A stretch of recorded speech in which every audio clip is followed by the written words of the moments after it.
ஒரு வாசனை லேசாக அடி பிடிச்சிருச்சு. லேசாக அடி பிடிச்சதுனால ஒன்றும் பிரச்சனை இல்லை, பரவாயில்ல. என்னடா வாடை வருதுன்னு வந்து எட்டி பார்க்குறீங்க? வாடை வருதுன்னு வந்து எட்டி பார்க்குறீங்களா? எல்லாருக்கும் வணக்கம். இன்னைக்கு நம்ம வந்து பார்த்தீங்கன்னா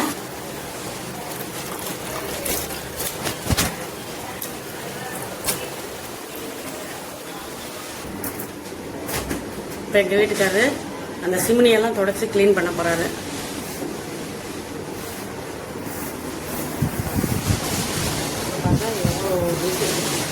சரி, இது எல்லாத்தையும் க்ளீன் பண்ணி பார்த்துட்டு நாங்கள் கிச்சன் ஃபுல்லாக க்ளீன் பண்ணுறோம். எண்ணெய் பிசுக்கு நிறையா இருக்குது. பார்த்தீங்கன்னா டஸ்ட்டு நிறையா இருக்குது. இப்போ இந்த இடத்த பூரா நாங்கள் க்ளீன் பண்ணி சுத்தம் பண்ண போகிறோம்.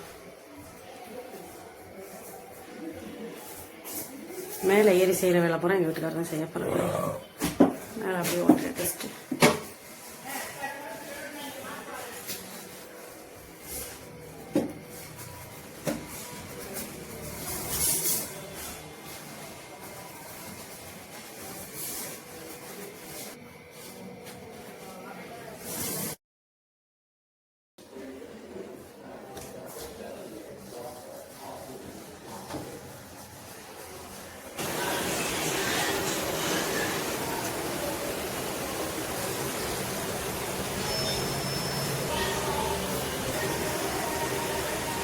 கிச்சனில் வந்து கிளீனிங் ஒர்க் நடந்துருக்கு, அதனால் அங்கே சமைக்க முடியாது. அதெல்லாம் சமைக்க போகிறோம். இன்றைக்கி நம்ம என்ன சமைக்க போகிறோம்னு பார்த்தீங்கன்னா புரட்டாசி மாதத்துனால சைவ சாப்பாடு. இன்றைக்கி நான்வெஜ் சாப்பாடு கிடையாது. தலையை போட்டதுக்கப்புறம் தான் நான்வெஜ் சாப்பாடு நம்ம வீட்டில். இப்போ நம்ம மஷ்ரூம் பிரியாணி செய்ய போகிறோம். நம்ம எப்படி செய்யறதுன்னு குழந்தை வீட்டில் வைப்போம். ஸ்டவ் ஆன் பண்ணிக்கலாம். ஸ்டவ் ஆன் பண்ணியாச்சு. பிரியாணி தாளிக்கிறதுக்கு எண்ணெய் ஊற்றிக்கலாம். இந்த டீஸ்பூன் அளவுக்கு நம்ம எண்ணெய் ஊற்றிருக்கோம். நெய் வந்து லாஸ்ட்டில் ஊற்றிக்கலாம். அனாசி இதழ் ஒரு 3 இதழ், பட்டை 2 துண்டு, ஒரு ஏலக்காய், கொஞ்சம் கிராம்பு, ஜாதிப்பட்டி கொஞ்சம், பிரியாணி கிளம்பணும். இது எல்லாத்தையும் போட்டு காய்ச்சிக்கலாம். இதெல்லாம் நல்லா பொரிஞ்சிருச்சு. 2 பல்லாரி வெங்காயம், பெரிய வெங்காயமாக எடுத்து கட் பண்ணி வச்சுருக்கோம். 2 வெங்காயத்தை போட்டுக்கலாம்.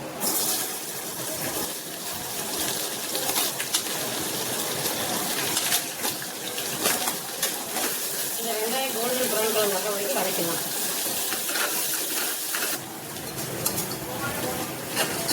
இப்போ பாருங்கள், எண்ணெயில் போட்ட வெங்காயம் ஓரளவுக்கு நல்லா ப்ரௌன் ஆகிடுவாங்க. இந்த அளவுக்கு கலர் மாங்களே போடுங்க. இந்த ஸ்டேஜில் நம்ம புதினா மல்லி கொஞ்சம் கழுவி வச்சுருக்கோம். இதையும் சேர்த்து போட்டுக்கலாம்.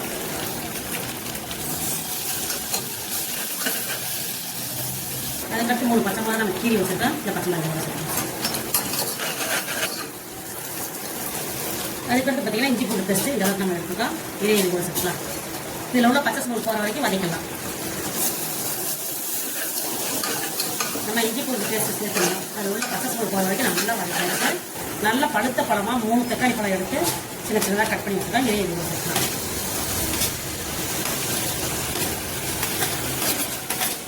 இந்த வெங்காயம் எதுக்குன்னு பார்த்தீங்கன்னா ஆனியன் ரைத்தாக்காக இந்த வெங்காயம் கட் பண்ணி வச்சுருக்கோம். இந்த தக்காளி வதங்குற வரைக்கும் நல்லா வதக்கலாம். இப்போ இந்த பிரியாணி தேவையான அளவு குழம்பு தூள் போட்டுக்கலாம்.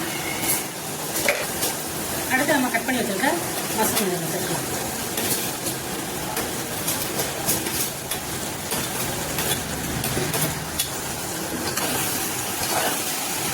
எல்லாத்தையும் ஒரு 2 நிமிஷம் 3 நிமிஷம் கலந்து வச்சுக்கலாம். ஒரு பாக்கெட் மஷ்ரூம் வாங்கியிருந்தேன். பாதி அளவுக்கு மஷ்ரூமாக கட் பண்ணி போட்டாச்சு. மிச்ச மஷ்ரூம் நம்ம எடுத்து வச்சுருக்கோம். 2 நிமிஷம் 3 நிமிஷம் நல்லா வதக்கியாச்சு. பாருங்கள், இந்த அளவுக்கு நல்லா வதக்கியாச்சு. தக்காளி நல்லா வதங்கிடுச்சு. இந்த பிரியாணிக்கு தேவையான அளவு தண்ணி அளவு ஊற்றிக்கலாம். தக்காளி மஷ்ரூம் போட்டதுனால இதில் தண்ணி கொஞ்சம் விட்டுட்டு பாருங்கள். அதனால் தண்ணியோட அளவு கொஞ்சம் கம்மியாகவே போட்டுக்கலாம். இப்போ இந்த டம்ளரில் 1 டம்ளர் அரிசி தான் சீரக சம்பா அரிசி எடுத்து தண்ணியில் 1/2 மணி நேரம் ஊற வச்சுருக்கேன். இதே டம்ளரில் நம்ம தண்ணி அளவு ஊற்றிக்கலாம். இந்த டம்ளரில் 1 டம்ளர் அளவுக்கு தண்ணி அளவு ஊற்றிக்குவேன். அப்போ தான் 1 டம்ளர் அளவுக்கு தண்ணி ஊற்றணும். இப்போ 1/2 டம்ளர் தண்ணி அளவுக்கு ஊற்றிக்கலாம். மொத்தம் 1.5 டம்ளர் அளவுக்கு தண்ணி ஊற்றிருக்கோம். இப்போ இந்த பிரியாணிக்கு தேவையான அளவு கல் போட்டுக்கலாம். நமக்கு எந்த அளவுக்கு உப்பு தேவையோ அந்த அளவுக்கு போட்டுக்கலாம். ஏன்னா நம்ம மஷ்ரூம் போட்டிருக்கோம், தக்காளி போட்டிருக்கோம், அதுலேயே தண்ணி கொஞ்சம் விடும். அதனால் தண்ணியோட அளவு கொஞ்சம் கம்மியாகவே ஊற்றிக்கலாம். இந்த ஸ்டேஜில் உப்புலாம் கரெக்டாக செக் பண்ணிக்கோங்க. உப்பு வந்து கொஞ்சம் பத்தாது. ஃபஸ்ட்டு நம்ம உப்பு போட்டோம், உப்போட அளவு வந்து பத்தலை, அதனால் கொஞ்சம் உப்பு சேர்த்து உப்பு போட்டதுக்கப்புறம் எல்லாத்தையும் ஒன்றா சேர்த்து நல்லா கலந்து சீரக சம்பா அரிசி நம்ம எடுத்து தண்ணியில் 1/2 மணி நேரம் ஊற வச்சிடலாம். தண்ணியை சுத்தமாக நல்லா வடிச்சாச்சு. அதுக்கப்புறம் இந்த அரிசியை நம்ம போட்டுக்கலாம். போட்டதுக்கப்புறம் இந்த மாதிரி கலந்து விட்டுக்கலாம். புதினா மல்லி கொஞ்சம் எடுத்து வச்சுட்டா லாஸ்ட்டாக நம்ம போட்டுட்டு நெய் ஊற்றிக்கலாம். வெயிலுக்கு அதுக்கு நெய் நல்லா உருகிருச்சுங்க. நீங்கள் என்ன நினச்சிக்கிறாங்க, இது வந்து நெய். இப்போ அடிக்கிற வெயிலுக்கு நெய் வந்து எண்ணெய் மாதிரி இருக்குது. லாஸ்ட்டாக புதினா மல்லி கொஞ்சம் போட்டுருக்கோம். நமக்கு எந்த அளவுக்கு நெய் தேவையோ அந்த அளவுக்கு நெய் விட்டுருக்கோம். இதெல்லாம் போட்டதுக்கப்புறம் எல்லாத்தையும் ஒன்றா சேர்த்து இந்த மாதிரி கலந்துக்கலாம். இப்போ நம்ம குக்கர் மூடி வச்சிடலாம். ஒரு விசில் வந்ததுக்கப்புறம் ஸ்டவ் ஆஃப் பண்ணிவிட்டு ஒரு 5 நிமிஷம் 10 நிமிஷம் கழிச்சு மூடி ஓப்பன் பண்ணி பார்த்தோம்னா பிரியாணி சூப்பராக ரெடி ஆகிடும். இப்போ பாருங்க, எங்கள் வீட்டுக்காரர் எல்லாத்தையும் நல்லா சுத்தமாக க்ளீன் பண்ணிட்டாரு. இந்த இடத்துல போகிற என்ன பிஸ்காக இருந்துச்சு. இந்த இடம் என்னப்பா? ஓ சூப்பர் சூப்பர்.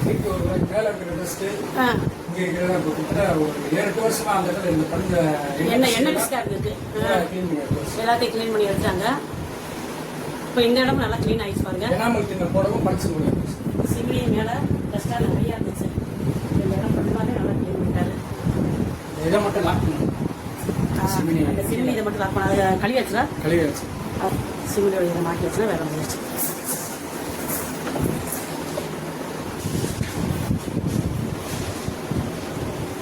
அந்த லாக் இல்லாதனால பேப்பரை வச்சு பண்ண போகிறோம். ஏற்கனவே சர்வீஸ் பண்ணாதவங்க அப்படிதான் பண்ணியிருக்காங்க. அது வாட்டில் கீழே இருந்து நல்லா டைட்டாக நின்று பண்ணுறது.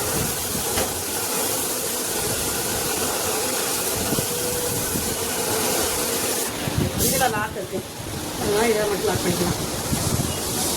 இது எங்கே கிடைக்கிது? 10 ஒரு நாளைக்கு அதுக்குண்டான லாக்கை போட்டு சரி பண்ணிட்டு வரணுங்க. இந்த சைடில் ஒரு பேப்பர் வச்சுருங்க. இது பாட்டில் சமைக்கிறப்ப விழுந்துச்சா வம்புல கட்டி பண்ணி கொடுத்துருக்கா. இல்லை இந்த இடத்துல ஒரு பேப்பர் அது மாதிரி சரி பண்ணி வைங்க. இங்கிட்ட ஒன்று இங்கிட்ட வந்துச்சுன்னா விழுகாது.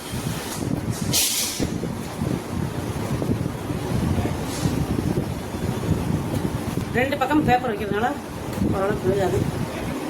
அதுக்குள்ள நம்ம இதுக்கு உண்டான லாக் எங்கே கிடைக்குதுன்னு பார்த்து கேட்டு வாங்கி லாக் பண்ணிடணும்.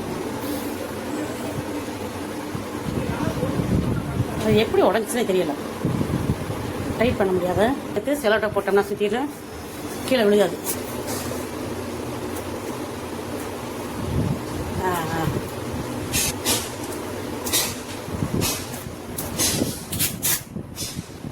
மஷ்ரூம் பிரியாணி வாசனை இப்படியே நல்லா சூப்பராக வரும்.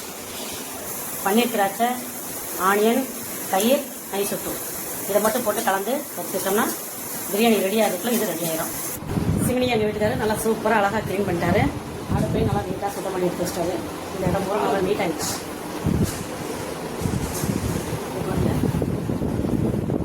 இந்த சிமினி இன்னைக்கு நாங்கள் ஃப்ரீ சர்வீஸ் பண்ணியாச்சு.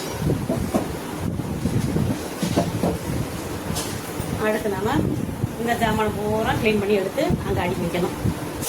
ஆனியன் போட்டுக்கலாம்.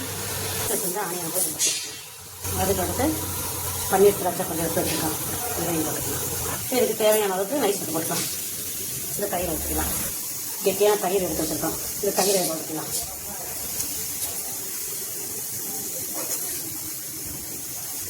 இது எல்லாத்தையும் சேர்த்து ஒன்றா கலந்து விட்டுக்கலாம். அதில் முத்துக்கள் இருப்பாங்க, அதை ஊற்றி இதில் விட்டுக்கலாம்.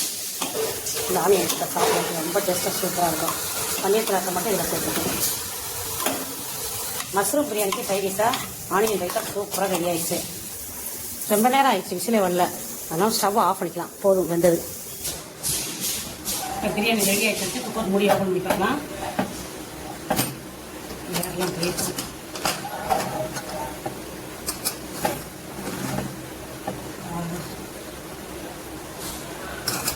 சூப்பர் வாசனை, லேசாக அடிச்சு. இல்லை ரொம்ப நேரம் விசில் வராமையே இருந்துச்சுங்க. சமயத்தில் அந்த குக்கரில் விசில் வர நல்லா பார்த்து தான் ஸ்டவ் ஆகணும். லேசாக அடி பிடிச்சதுனா ஒன்றும் பிரச்சனை இல்லை. இன்னைக்கு நம்ம வீட்டில் சண்டே ஸ்பெஷலாக மஷ்ரூம் பிரியாணி நம்ம செஞ்சுருக்கோம். இது கூட சைடிஷாக ஆனியன் ரைத்தா செஞ்சுருக்கோம். சுட மஷ்ரூம் பிரியாணி ஒரு தட்டில் எடுத்து வச்சு சாப்பிடலாம். நம்ம ஊற்றணும் தண்ணியோட அளவு கரெக்டாக இருக்கு பாருங்க.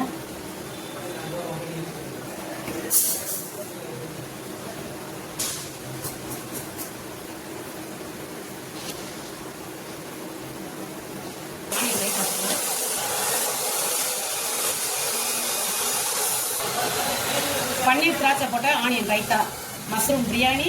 இப்போ வாங்க எங்கள் வீட்டுக்கார்ட்ட இந்த பிரியாணியை கொடுத்து இது எப்படி இருக்குன்னு கேட்போம். எங்கள் வீட்டுக்காரரு சாப்பிட்றதுக்கு உட்காந்துட்டாரு.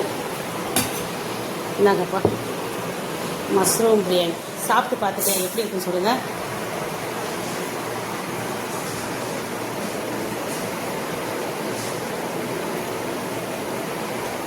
மஷ்ரூம் பிரியாணி சாப்பிட்றதுக்கு நல்ல மணமாகவும் ஒரு டேஸ்ட்டாகவும் இருக்குது.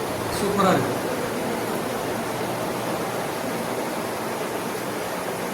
ஆனியன் ரைத்தாவோட சாப்பிட்றப்ப நல்லா சைடிஷ்க்கு சூப்பராக இருக்கும். மணி எத்தனைன்னு பார்த்தீங்கன்னா நீங்களே பார்த்துக்கோங்க. 4:30 மணி மேலே ஆயிடுச்சு. இப்போ தான் மதியம் லஞ்ச் எங்கள் வீட்டில் சாப்பிட்றோம். காலையிலேருந்து கிச்சன் பூரா க்ளீன் பண்ணுவாங்க. காலையிலேருந்து கிச்சனை பூரா அவர் தான் க்ளீன் பண்ணார். நான் சமையல் வேலை பார்த்தேன். 12 மணிக்கு ஆரம்பிச்சிங்களா வேலை? 12:30 மணிக்கு இதெல்லாம் துடைக்கிறதுக்கு ஆரம்பித்தார். இவ்வளோ நேரம் ஆயிடுச்சு. 4 மணிக்கு முடிச்சிட்டாரு. அப்புறம் குளிச்சுட்டு வந்து சாப்பிட்டுக்கிறேன் அப்படின்ட்டு குளிச்சுட்டு வந்து சாப்பிட்டாரு. அதனால் 4:30 மணி ஆயிடுச்சு சாப்பிட்றதுக்கு. நானும் இன்னும் சாப்பிடல. நான் இனிமேல் தான் சாப்பிட்ணும். நீங்கள் இதெல்லாம் செஞ்சதுக்கு உங்களுக்கு மஷ்ரூம் பிரியாணி ஃப்ரீயாக செஞ்சு கொடுத்துருக்கேப்பா. ரொம்ப மட்டன் பிரியாணி செஞ்சு கொடுத்த மாதிரி மஷ்ரூம் பிரியாணி சொல்லிக்கிட்டு. மட்டன் பிரியாணியில் கூட அவ்வளோ டேஸ்ட் இருக்காதுப்பா. மஷ்ரூம் பிரியாணி நல்ல ஒரு டேஸ்ட்டாக இருக்கும். என்னம்மா சமாளிப்பு. இது புரட்டாசி மாதம் சொல்லு. அதனால நான்வெஜ் சாப்பாடு சாப்பிடக்கூடாது. இப்போ இந்த மஷ்ரூம் பிரியாணியை நம்ம டேஸ்ட் பண்ணி பார்க்கலாம்.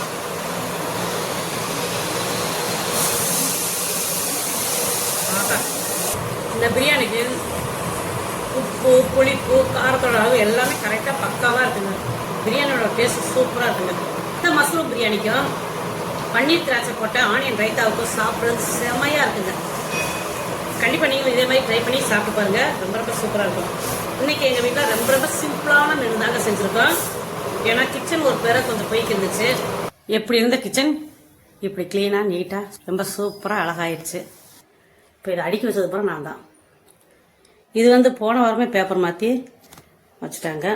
முந்தானத்தே நான் இது பூரா க்ளீன் பண்ணி நீட் பண்ணி வச்சுட்டேன். இந்த சைடில் உள்ள ஜாமான்கள்லாம் மாற்றிட்டு இதை பூரா க்ளீன் பண்ணணும். இந்த சைடு ஃபுல்லாக க்ளீன் பண்ணணும். இதில் எல்லாம் நம்ம எதுவுமே தொடரலைங்க. இது வந்து தூசி எதுவுமே போகலாம். நல்லா நீட்டாக இருக்குது. இப்போ நம்ம க்ளீன் பண்ணது பார்த்திங்கன்னா இந்த ஏரியா இது பூரா க்ளீன் பண்ணோம். இது பூரா இந்த டைல்ஸ் பூரா சோப்பு போட்டு நேற்று பூரா தொடச்சிட்டாங்க. அப்புறம் இது பூரா தொடச்சி எடுத்தாங்க. டப்பா பூரா விலைக்கு கழுவி எடுத்து அதில் உள்ள ஜாமான்கள்லாம் போட்டு வச்சாச்சு.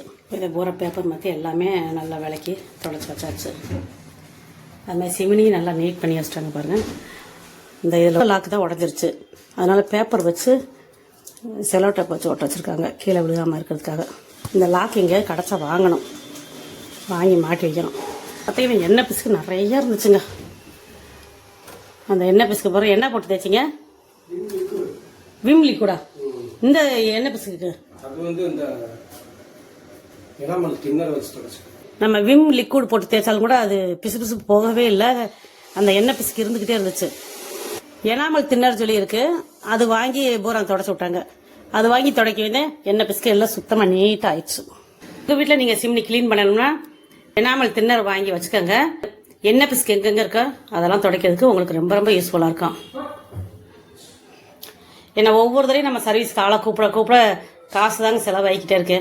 நம்ம காசு செலவாகக்கூடாது அப்படின்னு நினச்சோம்னா நம்ம இறங்கி வேலை பார்த்தா தான் காசு மிச்சமாகும். நீங்களும் உங்கள் வீட்டில் உள்ள சிம்னியெல்லாம் நீட் பண்ணிக்கோங்க.